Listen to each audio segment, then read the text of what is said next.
Halo semuanya, kita bertemu lagi dan pada kesempatan kali ini kita akan membahas sistem komputer dan pemrograman. Nah, kita akan ada dua hal yang akan kita bahas hari ini, yaitu sistem komputer dan pemrograman. Kita bahas satu persatu. Nah, sistem komputer. Sistem komputer itu terdiri dari beberapa komponen yang digunakan untuk memproses data menggunakan komputer. Kalau kita bicara sistem komputer, teman-teman bisa mengingat dulu waktu pelajaran biologi ya. Ada sistem peredaran darah, ada sistem pencernaan, ada sistem pernafasan, dan lain sebagainya. Nah, kalau kita bicara sistem komputer, maka sama dengan sistem-sistem tersebut, ada komponen-komponen yang saling berinteraksi untuk membentuk sistem. Nah, sistem ini bergerak sedemikian teratur, sehingga alur dan prosesnya selalu demikian.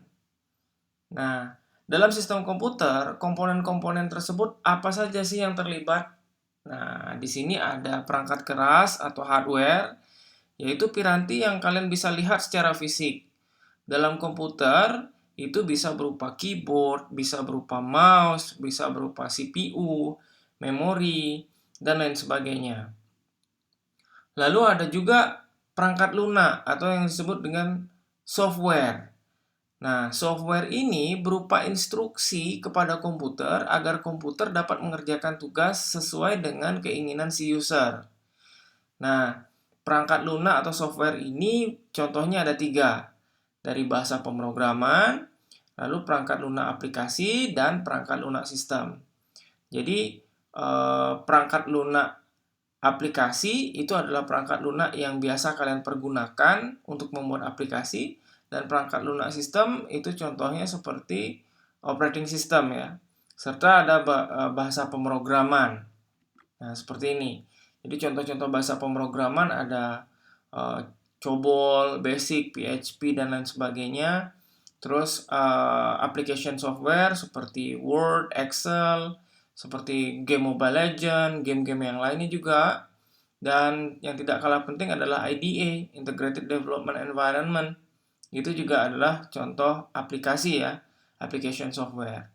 Lalu kalau kita bicara sistem software, itu adalah semua jenis operating system, baik itu untuk perangkat yang sederhana maupun perangkat yang sudah multitasking seperti yang kita miliki seperti handphone dan komputer ya. Nah, operating system di sini ada yang mobile operating system seperti Android, iOS, ada juga untuk desktop dan PC seperti Mac OS, lalu ada Windows dan ada Linux dengan berbagai distronya. Itu kira-kira mengenai perangkat lunak. Lalu yang tidak kalah penting adalah brainware. Brainware itu adalah si user atau pemakai baik perangkat keras maupun perangkat lunak. Nah, ini user ya. Jadi brainware ini adalah si penggunanya, baik pengguna perangkat lunak maupun perangkat keras, software dan hardware-nya. Nah, teman-teman bisa melihat tidak apa perbedaan antara application software dengan sistem software. Kalau tadi kita sudah berbicara application software itu seperti Word, Excel, Integrated Development Environment, game, dan lain sebagainya. Lalu kalau misalkan kita bicara sistem software itu adalah operating system. Maka apa sih perbedaannya? Nah, teman-teman bisa lihat bahwa application software ini berada di atas dari sistem software. Jadi kalau kita punya sistem software, itu operating system, lalu setelah kita install operating system, baru kita bisa install Word, Excel, game, dan lain sebagainya. Seperti itu. Jadi, application software ini bergerak atau berjalan di atas sistem software. Seperti itu. Nah, secara sederhana prinsip kerja komputer ya seperti ini teman-teman. Ada input, proses, dan output. Kalau kita bicara input, maka segala sesuatu yang bisa kita inputkan ke dalam komputer itu bisa disebut dengan input. Baik berupa angka, teks, citra, suara, dan lain sebagainya. Nah, itu disebut dengan input. Lalu kalau proses, ya kita mengolah input tadi untuk menjadi bentuk yang berguna buat kita, yang kita inginkan. Nah, output itu adalah hasil dari prosesnya. Ya, Output itu biasanya ditampilkan dalam printer, monitor, atau peranti keras lainnya. Nah, tidak hanya bisa ditampilkan, output juga bisa dikirimkan. Kayak misalkan kita meminta request ke Google gitu, Google melakukan pencarian lewat servernya, lalu hasil dari server dikirimkan ke klien. Nah, itu juga proses, dan hasil pencarian itu berupa output pencarian yang kita dapatkan. Nah, jadi prinsip kerja komputer sederhana, teman-teman. Input, proses, output. Alat-alat input apa kira-kira? Nah, teman-teman bisa lihat sensor-sensor ataupun perangkat keras dari input. Misalnya keyboard, mouse, kamera, lalu mikrofon gitu ya. Lalu kalau misalkan output apa contohnya? Ya bisa monitor atau layar, lalu ada speaker, lalu LCD projector, dan lain sebagainya. Nah, itu prinsip kerja dari komputer secara singkat. Nah, selain itu, saya juga harus menekankan beberapa definisi ataupun istilah-istilah penting dalam kita belajar pemrograman. Ada beberapa hal, mulai dari program, aplikasi, pemrograman, dan bahasa pemrograman. Nah, ini jangan sampai keliru ya. Kalau kita bicara program itu adalah hasil karya orang yang membuat program. Jadi, hasil karya orang yang kerja di bidang teknologi informasi ini. Bentuknya berupa instruksi-instruksi mengendalikan komputer. Jadi, kalau kita mau bilang bikin program, berarti program itu pasti isinya instruksi-instruksi untuk mengendalikan komputer. Nah, itu yang disebut dengan program. Kalau kita bikin aplikasi, maka yang disebut dengan aplikasi ini adalah program yang dilihat dari sudut pandang si penggunanya atau pemakai programnya. Jadi kalau kita selaku pembuat itu adalah disebut dengan hasil karyanya disebut dengan program. Kalau orang yang make, mereka sebutnya itu bukan program lagi, tapi mereka sebutnya sebagai sebuah aplikasi. Gitu. Nah, artinya aplikasi ini tidak sebatas program yang setengah jadi, tapi program yang sudah siap dipergunakan, itu disebut dengan aplikasi. Lalu ada pemrogram adalah orang yang bikin program, gitu ya. Kalau bahasa kerennya adalah programmer. Sedangkan pemrograman adalah kegiatan membuat program itu. Lalu bahasa pemrograman adalah suatu bahasa atau kode atau alat yang digunakan untuk membuat suatu program. Jadi nantinya kalau kita mau buat program itu harus pakai kode-kode tertentu yang disebut dengan bahasa pemrograman, seperti itu. Nah, itu definisi ataupun istilah yang penting. Nah, dalam pemrograman juga ada beberapa paradigma yang sering kita pergunakan ya, teman-teman ya. Yang pertama adalah pemrograman prosedural atau pemrograman terstruktur. Nah, kita dalam pembahasan materi kita ke depan, kita akan menggunakan paradigma ini, pemrograman prosedural atau terstruktur. Nah, kita akan membuat sebuah program berdasarkan urutan-urutan tertentu atau sekuensial, tidak lompat-lompat seperti asinkron programming, itu berbeda nanti. Nah, jadi kita nanti akan membuat fungsi-fungsi, lalu bagaimana menjalankan fungsi ataupun prosedur itu, kita membagi fungsi dan prosedur itu di dalam sebuah program. Nah, itu yang akan kita buat dalam paradigma pemrograman terstruktur. Ada juga pemrograman fungsional. Nah, kalau misalkan paradigma pemrograman fungsional, maka kalian akan membuat program itu menjadi fungsi-fungsi kecil yang biasanya berdasarkan teori ataupun fungsi matematika. Nah, fungsi-fungsi inilah dasar utama dari program yang kalian buat. Nah, paradigma atau penekanannya itu kepada kalian membuat fungsi-fungsi itu tadi. Selain itu ada juga paradigma pemrograman modular, di mana kalian akan membuat banyak modul, di mana modul ini sudah dapat berdiri sendiri. Nah, lain halnya misalkan seperti fungsi, apa perbedaannya, Pak? Mungkin akan mirip ya fungsi dengan modular, tapi kalau misalkan kita bicara modul, bisa jadi modul ini terdiri dari beberapa fungsi, namun mengerjakan pekerjaan yang lebih sempit atau lebih kecil gitu ya. Nah, itu pemrograman modular. Jadi modularnya ini terdiri dari beberapa fungsi dan modular ini udah bisa kerja sendiri gitu. Lalu selain itu, ada juga paradigma pemrograman berorientasi objek, di mana nanti pada semester selanjutnya kalian akan mempelajari paradigma ini.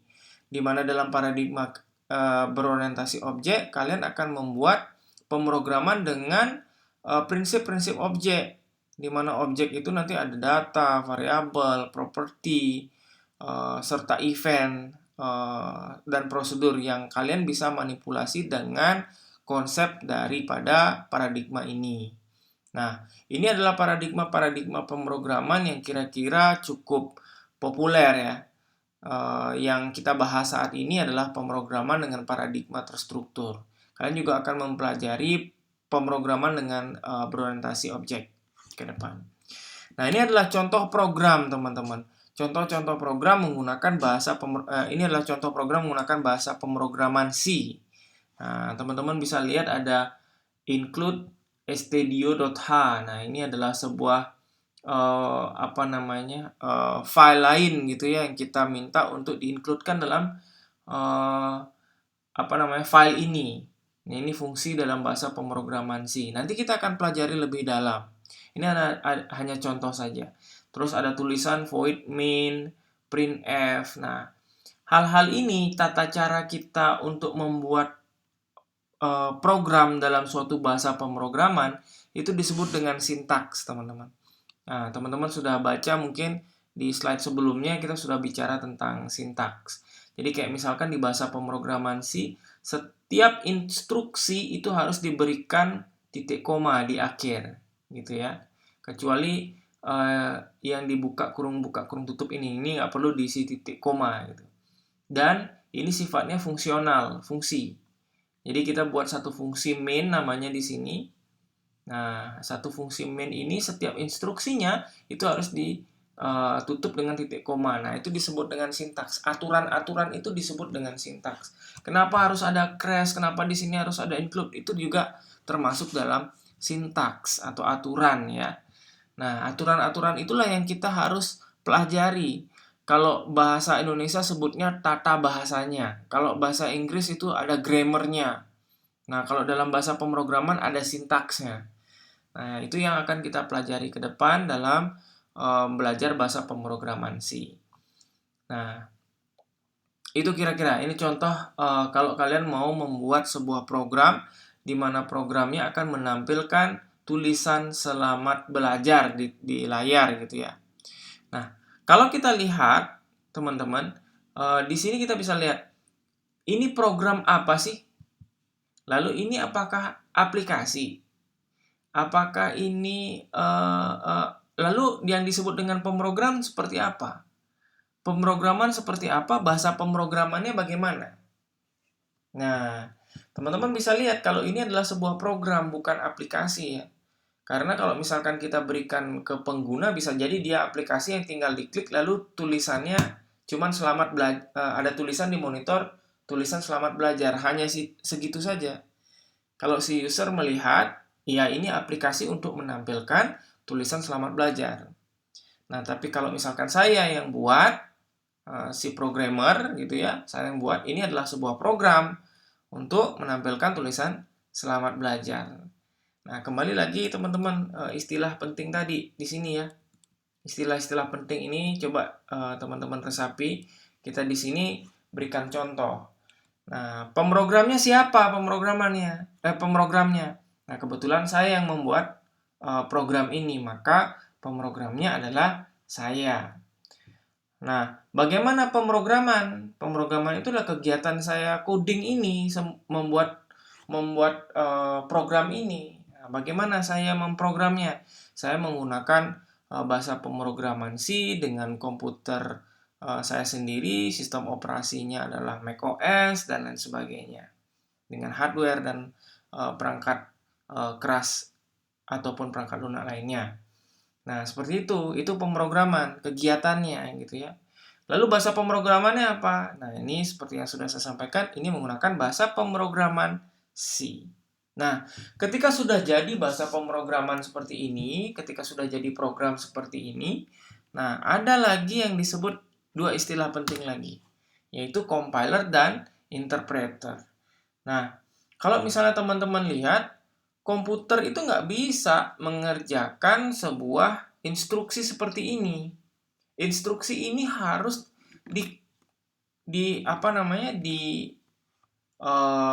konversi dulu ke dalam bahasa mesin.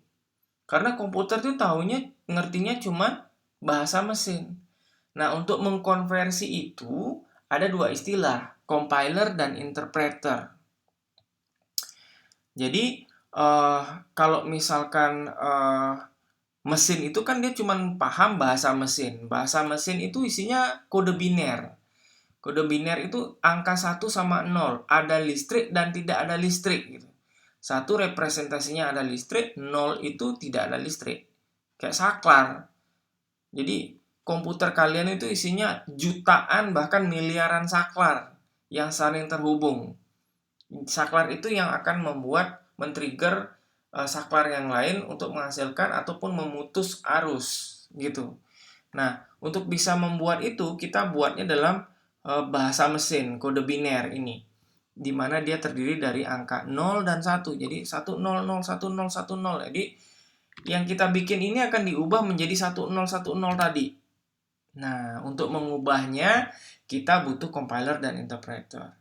Nah, tulisan ini yang sudah kita buat seperti ini disebut dengan source code atau kode sumber. Itu adalah kumpulan kode instruksi yang digunakan oleh pemrogram dalam membuat program. Jadi source code ini harus diterjemahkan ke dalam bentuk kode biner agar bisa dimengerti oleh mesin dan komputer.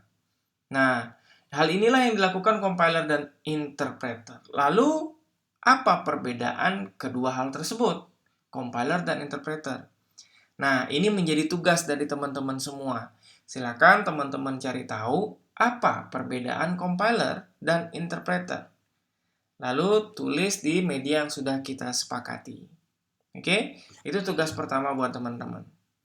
Nah, selain itu, dalam membuat program, itu tidak lepas dari yang disebut dengan algoritma. Nah, penjelasan algoritma sudah sempat kita bahas dalam slide pertemuan sebelumnya. Nah, untuk membahas lebih detail lagi, coba kalian lihat ini ya, logic game gitu ya. Saya akan berikan sebuah logic game. Kalau kita bicara algoritma, ini nggak akan jauh lepas dari yang namanya logika, cara berpikir kita. Nah, teman-teman coba pikirkan apa jawaban dari pertanyaan berikut. Jadi ada 2 gelas kosong, ukurannya 5 liter dan 3 liter. Ya, gelasnya kosong. Dan ada air mengalir di mana kalian bisa mengisi gelas tersebut berulang-ulang kali. Pokoknya ada air mengalir yang bisa kalian isi gelasnya dengan air tersebut. Untuk mengisi gelasnya ya. Nah, pertanyaannya adalah gimana sih caranya dengan memanfaatkan 2 gelas kosong ini kita bisa mendapatkan 4 liter air, pas 4 liter air.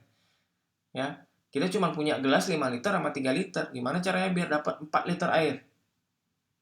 Nah, kalian harus ngapain nih dengan memanfaatkan 2 gelas kosong ini supaya dapat 4 liter air? Terus yang kedua, gimana caranya supaya dapat 2 liter air? Gitu. Nah, silakan kalian pikirkan. Kalau misalkan kalian sudah dapat jawabannya, boleh kalian diskusikan di forum diskusi. Gitu ya. Sekian untuk presentasi hari ini. Video ini saya akhiri, sudah 20 menit. Mudah-mudahan kalian tidak bosan teman-teman ya. Sampai ketemu lagi di pertemuan selanjutnya. Terima kasih banyak.